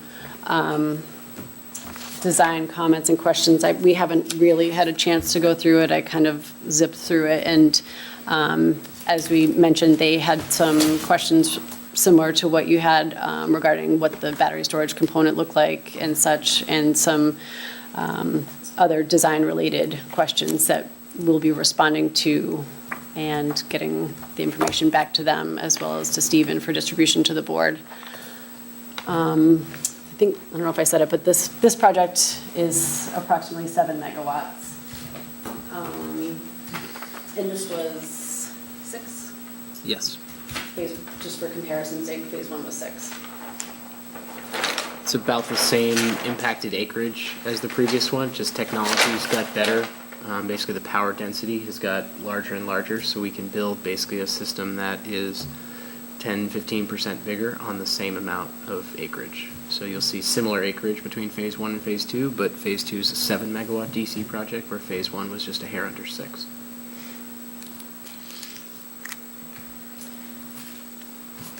Mr. Chair, if I may. The only thing that does bother me a little bit about this is that the areas that are heavily wooded are not diseased or dying back, and I don't know if it may have been considered. It would be great to see the array more where it is damaged. Now, is that because of the impact that it would have on the cranberry bog and the abutter down the bottom? Yes. Fortunately, it seems like that array is going to go in where it's not damaged. And I believe in the first place, when this did go in a long, long time ago, my biggest concern is that even though I appreciate the fact that we're using renewable energy, we're taking trees down to put in metal structures, which in the case of where it's, significantly damaged, the one we were talking about prior, Yeah. it does, I guess, kind of as a little bit of an issue, or it's an issue that's not very heavily, that area is heavily wooded, and I'm concerned that, it's not as damaged. I don't know if you considered the area to be, more condensed where it's damaged, and again, does that run into a problem with, the abutter?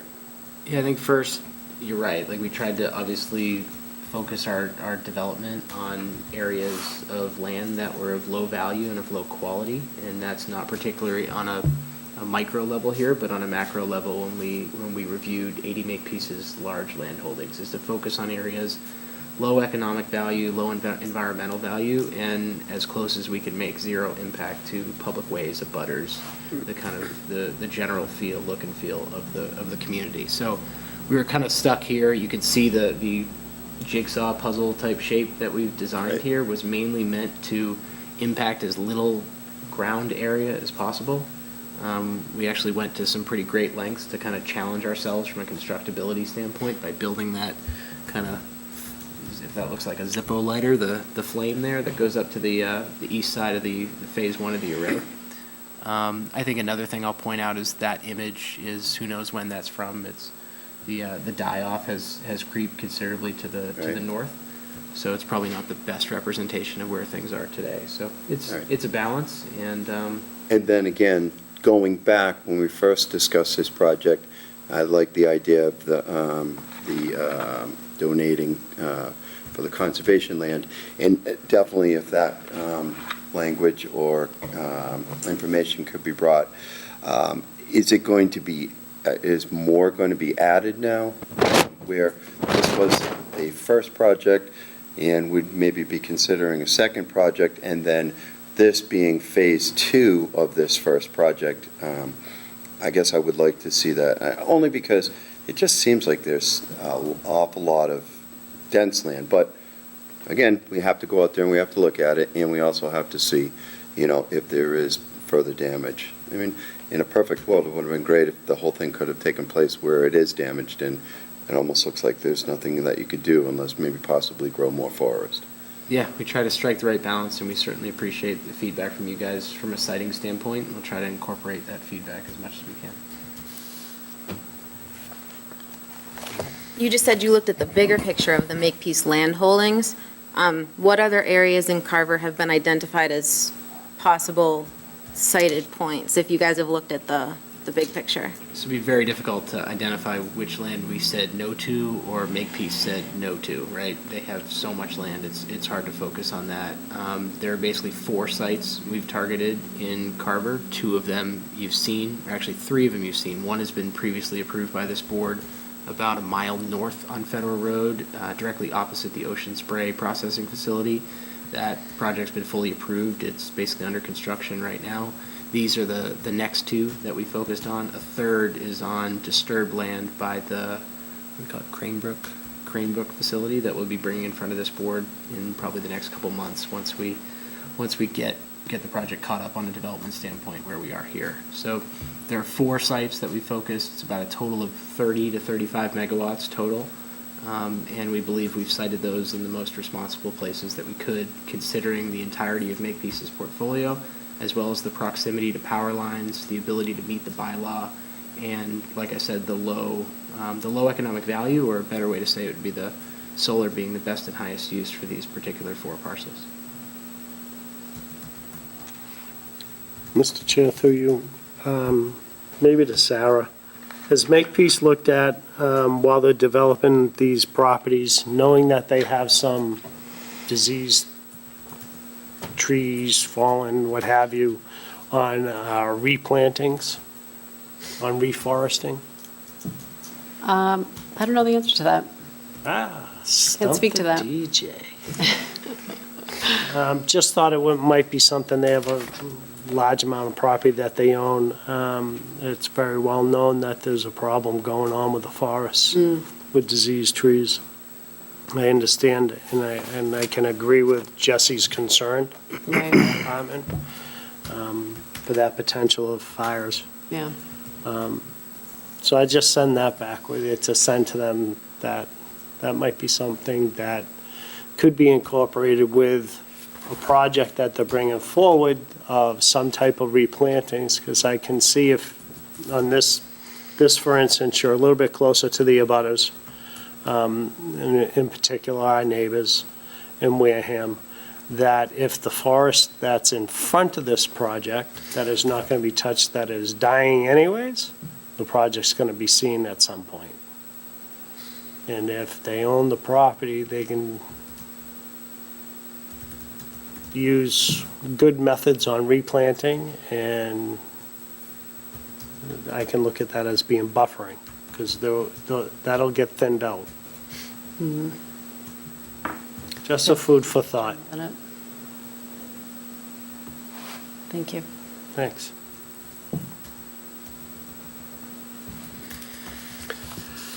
Anyone else? So this storage facility is going to be similar to the last one? Smaller.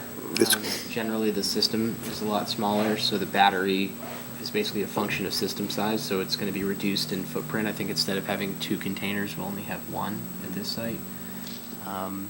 Unlike the previous project, this is going to be an AC coupled project, so with trying not to go down a rabbit hole in the real engineering details. Basically, there's no difference to the look and feel, just the functionality, the use, the interaction with the grid is a little bit different. But other than that, it's basically the exact same as the previous project. Question, Mr. Chair. While you're there, is there a thought process on tying in the battery storage facility with Phase 1? Unfortunately, these deals are made basically at a moment in time because there is no ability for us to go back and touch a project that's already been basically entered into an incentive program. The SREC program has no avenue toward incorporating storage. If we were to do it, it would basically be completely unvalued by the state or by the utility. In this case, we have a mechanism that allows us to couple storage with solar. The reason these are going to start showing up and the reason we're presenting it here is because we've finally been provided with a runway to deploy this technology. As I said at the previous hearing, this technology and these materials have been around for decades.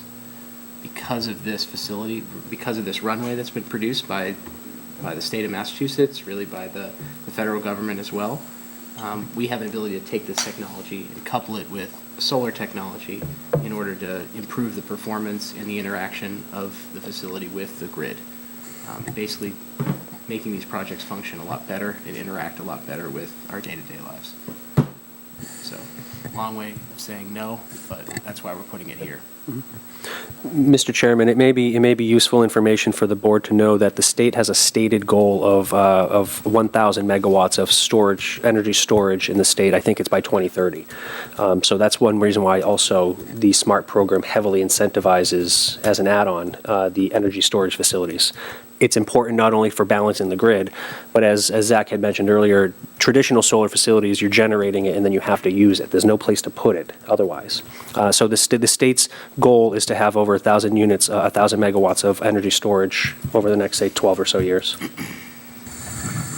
How much tax revenue does this bring to the town, these two particular projects? Depends on how much I get beat up over the next few months, but really, if you look at the four projects I discussed, about 30 to 35 megawatts, we're going to be somewhere in the range of $600,000+ a year. To the town? Very material amount of money that we'll be paying. So these two, half of that, about? So the previously approved project's about 10 megawatts. The first one is 12, this one is 7. The final one is the little baby in the group, it's about 3. Okay. So I hope that math adds up to what I said. It's close. Any other questions? This time. All right. Anybody out in the audience have any questions? Okay.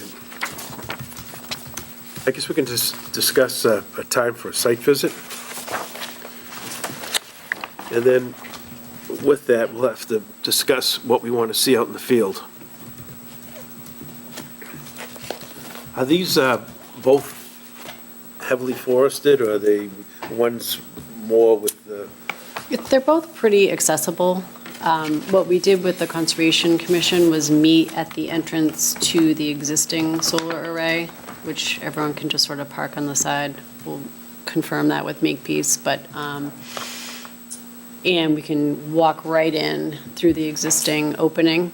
Okay. It's pretty wide open there, and then we can, if we want to, we can kind of go into the wooded area. But it's, once you're there, particularly on the Phase 1 side, it's pretty easy to see, to look around. It also gives you a good feel for what the proposed array will look like based on what's already out there. Okay. And then just walk up the road over to the Hammond Street site. We can walk right in Hammond Road, and, with the existing bog roads, we can get a good feel for walking through the midpoint of the site. So it's a pretty easy walk. You gonna have me wear orange again? Absolutely. 100%. Don't It's not forget yours this it's not time. that clear. I'm putting on tick spray this time. Yeah. I got one last time You when I did? went to look at. Well, now South it's, Meadow. now it's shotgun Yeah. season, so you absolutely want to wear orange. Yeah, no, I had Drove one through on. there the other day, and it was just. No all antlers? People everywhere hunting there. Yeah. so, Really? Yeah. All right, so our next meeting will be the 11th, so you, December 11th, so you want it before that. Preferably. I guess it would work a lot better if we did it before then. All right, so, we've got, so this week is, this month is pretty much Shot. gone. So, we have from December 1st to, see, we have, so we have a week, the week before, which would be the Monday, the 3rd to Friday, the 7th. It would be better for me to do it on a Wednesday or a Thursday, like the 5th to the 6th. Thursday's better for me. Okay, Thursday works for me. For me as well. Yeah, Thursday. Okay, there's Yeah. 3. Does that work for you? All right, Thursday. I'm probably not gonna make it because by the time I get back in town, it's dark. Yeah, unless, do you want it, how about a Saturday? Would that be, I'm working Saturdays and Sundays now, 'cause it gets dark too early. I work every day anyways, but. Happy to meet you guys early too, if that's easiest, before everyone gets out. all right, let's do, Coffee and donuts how out about there. Thursday, the 6th then? Do you mind a 2-year-old coming? No. You've met her. Yeah, Mind if Lex comes again? No. yeah. She did last time.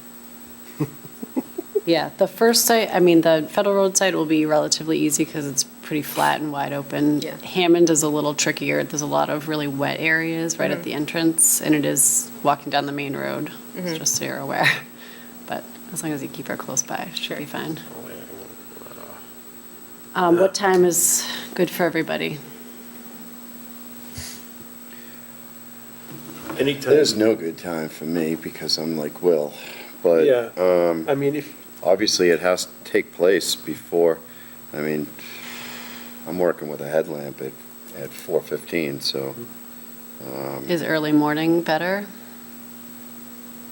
Just not before 9 for me. you're working Saturdays and I am. Sundays I'm is. working every day now that it's every not day, raining. yeah. I'm happy to do 2 shifts. Yeah, too, I was if just we gonna wanna say do that. a We can split Early it. site walk and a 10 o'clock site walk, maybe a 8 and a 10, or a 7 and a 9, or 7 and a 10, like, it's very easy. We're both Certainly. around, Yeah. so What time we would don't you go far. ladies like to be out there? Not before 9, I can't do. Not before 9. So 10 works. 10? Recommend you Okay. 10. Thursday, the 6th at 10? Oh, that's good for us. Okay. Now, how will we,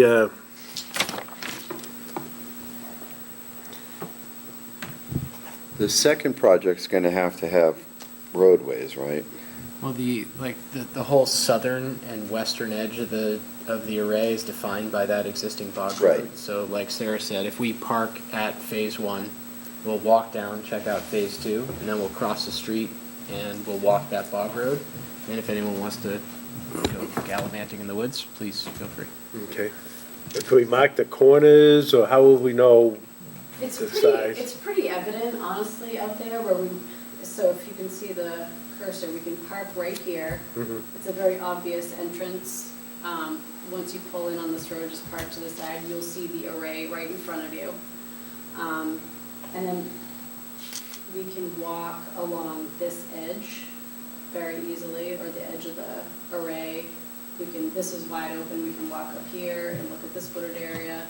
And then for anyone who would like to go into the woods, we can kind of poke in this way. There's a fire break road right at the southeastern Yeah. corner. If you move your cursor to the right, my right, a little, yeah, right there, or maybe a little bit more to the left. But there's a fire break road. You can walk south and just get a feel for the general topography. And as you see from the plans, the amount of grading we're proposing is Okay. minimal at worst.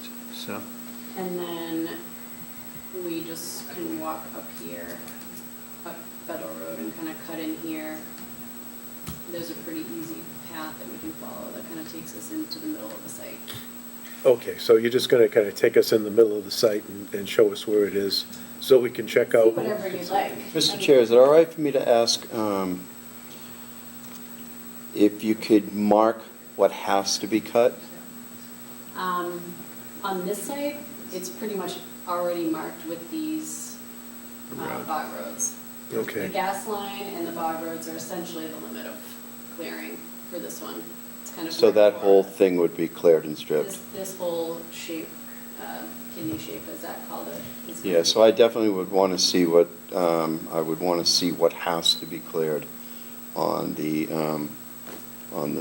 phase 2 be over. of the first project. Okay. I'll see if we can have when are we going out, the 6th?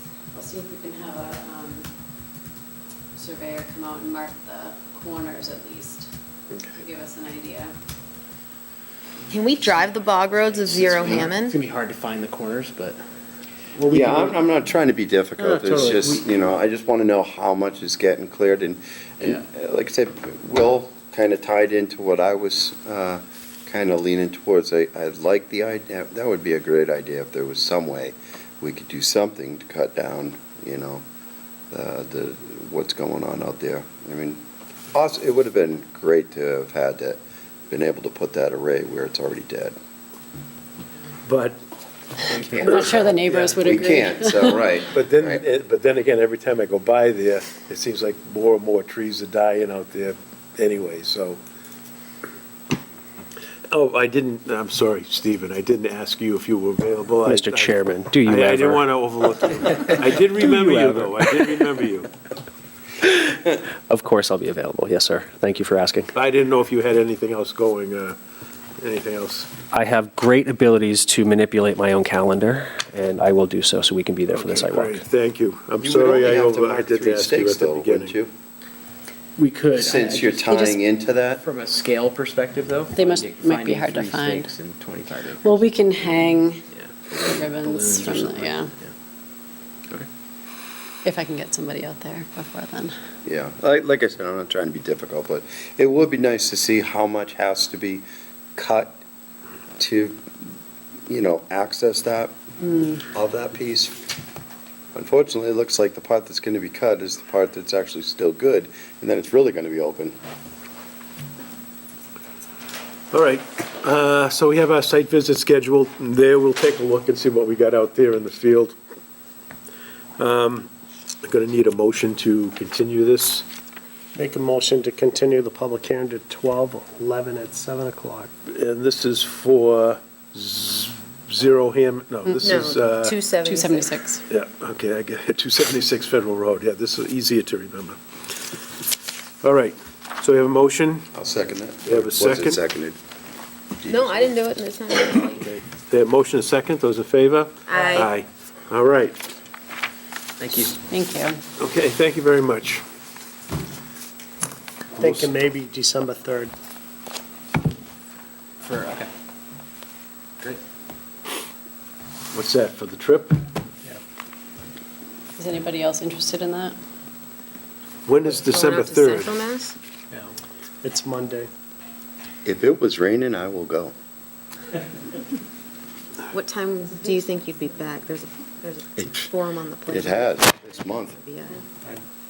I'd definitely be back before then. I mean, we'd be leaving here, it's probably a good couple-hour ride out there, so we'd be leaving here early. Yeah, the closest site would be Plainville. I just That don't ain't know. I don't know if the energy storage is installed yet. The solar's built, but usually we drop the battery container in at the very end. Yep. I'll check if I can make it. Like, let's just call it the morning of December 3rd, and we can coordinate through Stephen on an exact time and place. And hopefully it's Plainville. That'd be great. Yeah, that would be. Fill up your gas tank for Winchendon, though. Be a lot early, less travel for us, but. Yeah. All right, thank you. That's an issue. All right, we have other business, we have planning board member notes. Anyone have anything? Oh, yeah, I had seen on social media that a new business is opening in North Carver where the Boomers is, some sort of I forget exactly the name of the business, but it's like a children's play center, and I just think that's awesome.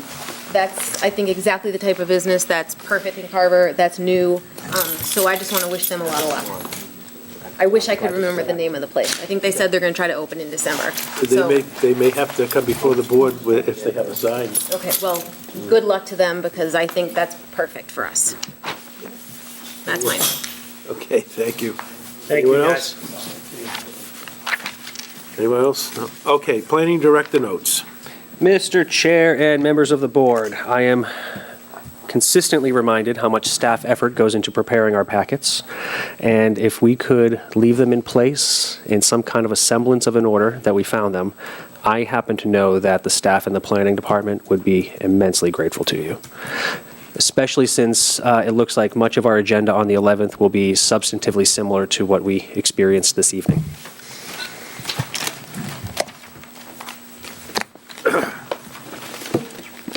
All right. We'll try to do that as best we can. And that's why you're the best. Anything else? That's it. No, great job, team. Great discourse, good discussions. And since I see that the next agenda item is the minutes, I'll just jump ahead if that's okay, Mr. Chair. Yes. The October 9th minutes may be contained in your packet with draft scrawled across the top. I'm not sure if it made it in because we only got those minutes updated and revised moments before the meeting. So we may have to table that particular item. Okay, if they're not there, then we'll have to table that if that's okay. Oh, Jen has them. Great. All right, next we have the minutes of October 9th, the 23rd, Oh, okay. and November 13th. So we'll start with October 9th. If everybody wants to do these tonight.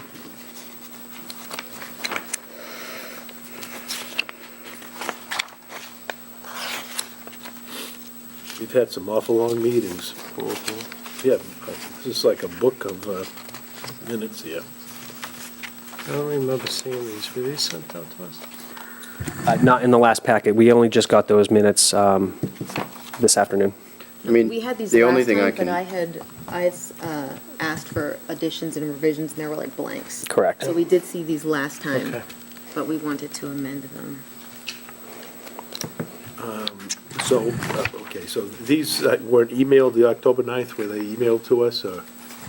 I don't believe that they were, Mr. Chairman. They were only emailed to us with the revisions that that Jen had just mentioned I mean, this afternoon.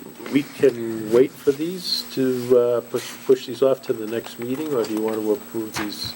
I think it was, like Jen had said, Okay, Mr. these Chair, are the there was ones only a that were couple highlighted. things that she Yeah, had Okay. for amendments.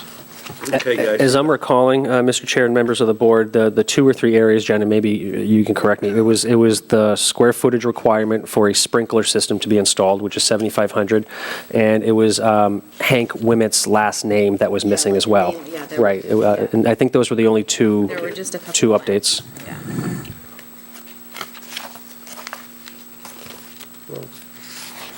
Those were added, so I'll make a motion to approve as amended. I'll second. So we have a motion and a second for October 9th minutes. Those in favor? Aye. Opposed? All right. Next is October 23rd. Both me and Kevin were here for them. Somewhere.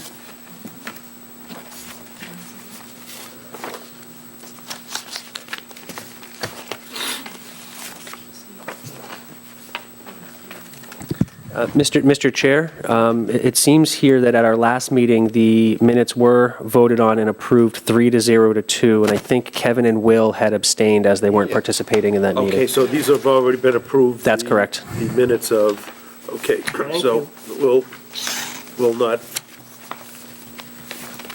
do anything with those then. So the next would be November 13th. November 13th.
I believe the spelling of Mr. Cirque, Attorney Cirque's name is wrong.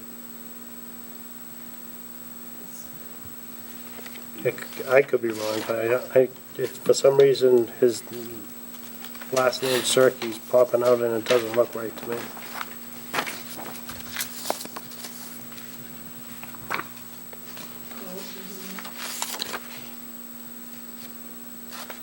I see it on number 4. I don't know if it's on more than one.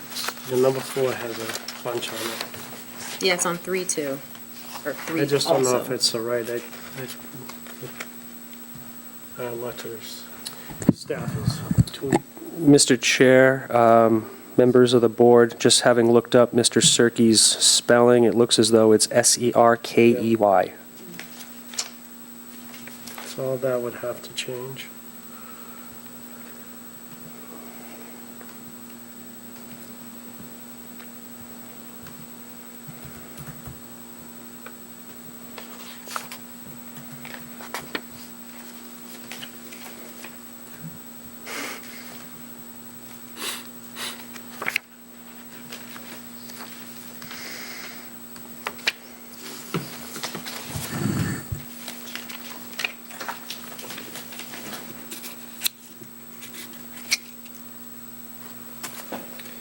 On page 9, Will, where, was that supposed to be changed from 81,000 to the board standard is normally 125%, or is it 100,000? Where are you, my brother? Page 9? Well, yeah, 9.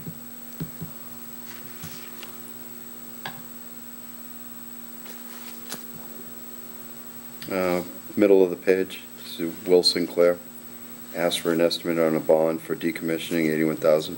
The board standard is normally 100,000, or was that, do I remember, it was supposed to be 125%? Or is that wrong? Should be 120, board normally does 125% of whatever the estimated value is. Yeah. I just, for some reason, heading out, I don't see it on page 9. We're talking about all of our notes, right? Yep. Oh, maybe I'm on the wrong page. I'm reading something. This is of the- October 9th. No, You're on the 11th. Sorry. we're on November 13th. We're on November 13th right now. I don't even have Yeah. that.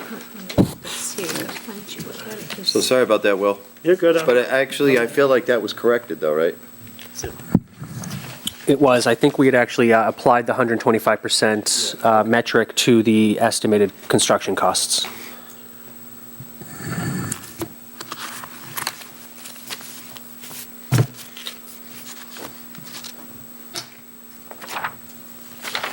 I'm going to make a motion to approve the minutes of November 13th, 2018, with the correction of, correct spelling of Mr. Cirque's name. Anyway, and I'm going to add just for a little more detail of where I talk on page 7, where it says, I don't think the resident is responsible for this. I'm just going to add some language to clarify what this is by saying responsible for participating in the public hearing process to uphold the bylaw. I'll write it down for you. I'm working on it. So I'm just going to add some more language to clarify what I meant by this on page 7.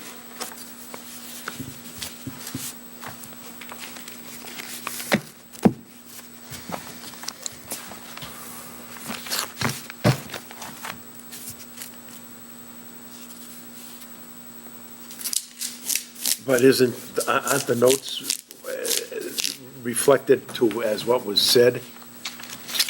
I mean, that's the only question I have. I mean, Yeah, I just like So to be,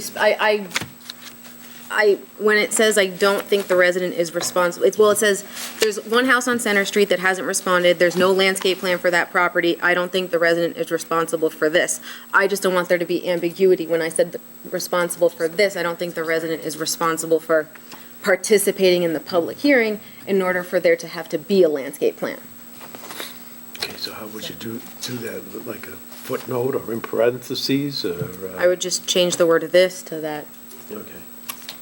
Well, what was defined in the minutes or in the taping would clarify what's actually, because you can't amend the thought process after the meeting's been done. So if you made the statement on tape and on the minutes as that of what's It's okay for, said just say now, this? yeah, you can't, Okay. you can't re-clarify something of what your thought process was unless it was stated in the minutes. Yeah, no, what I just expressed now is what I said in the public hearing, but it might not have been verbatim. But it was the exact same thought. So I'm going to make Yeah. a motion to table the minutes and just we'll review that and see if it's there. Sure. That's easier. Yeah, my thought, I conveyed the same thought. Can't repeat myself. So my verbatim. motion is to table the minutes to our Sorry. next meeting. For that, Yep. for the 23rd. Just so that we can get clarification, make sure that that's covered. Okay, thanks. Mr. Chairman, if it'll help, I'll be sure to watch the video from 58, Area 58. I don't know if that's been posted yet, but I'll be sure to watch the proceedings and help clarify. Okay. Yeah, because you can't add something that you didn't say. Right, yeah, no, and I expressed that thought. I mean, you guys were here. I don't want this to be ambiguous in the minutes. Okay.